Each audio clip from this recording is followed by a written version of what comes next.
Hi everyone, thank you so much for tuning in. I'd like to introduce a good friend and colleague of mine with Dominion Lending Centers. This is Sean Humphries. Sean, thank you so much for coming out today. Thanks for having me. It's our pleasure.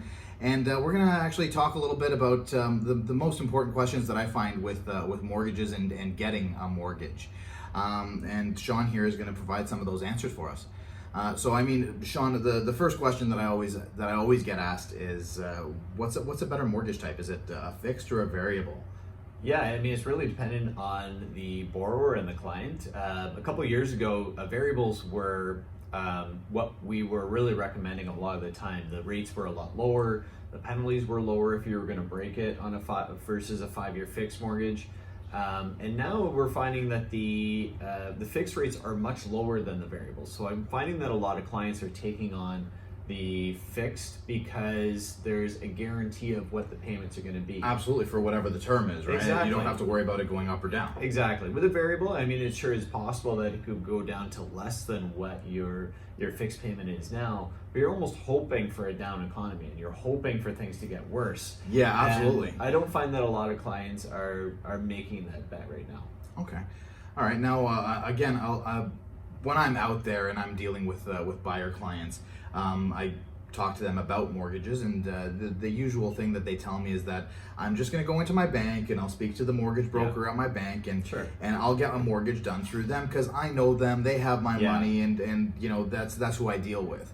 But I really want to get across to the point that a mortgage broker does have added benefits as opposed to just going into your bank. Yeah.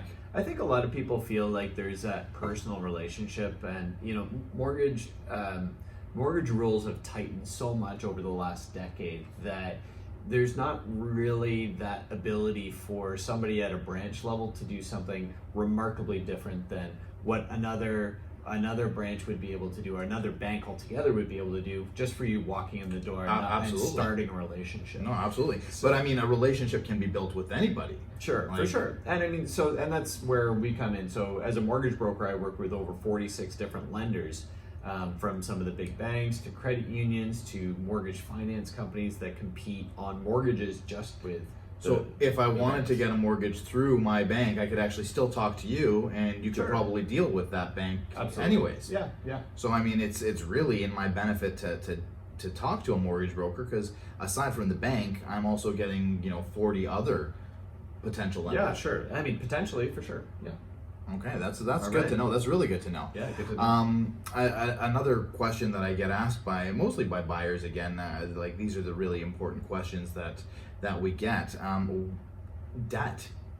What is an acceptable amount of debt to have? Like, how much should I have? How much is too much? I mean, no debt is great, but probably not realistic for a lot of people. So the more money you make, the more debt that you can take on and still afford and still be qualified for the maximum amount of mortgage. But with somebody making the average salary, say $70,000, for example, like a $300 or $400 per month car loan is probably the most that you'd be able to fit within your ratios and still be qualified for the most mortgage that you could qualify. Right. So I mean, a little bit of debt is acceptable, Absolutely, but you don't want to overextend yourself. Definitely. You don't want to have like an $800 car lease and $40,000 in student loan. You're definitely not going to be qualifying for the most mortgage in this scenario. Right, absolutely. With an average salary. Absolutely. Yeah, I definitely don't want to be taking on a $20,000 credit card debt either. No. Exactly. And what I consider to be one of the most important questions that I get asked is, what documentation do I need to bring to you in order to get this approval done as fast as possible? Yeah. So every client is different, depending on the individual circumstances. If you are salaried, employed, we may only, depending on the lender, we may only need a job letter and a pay stub.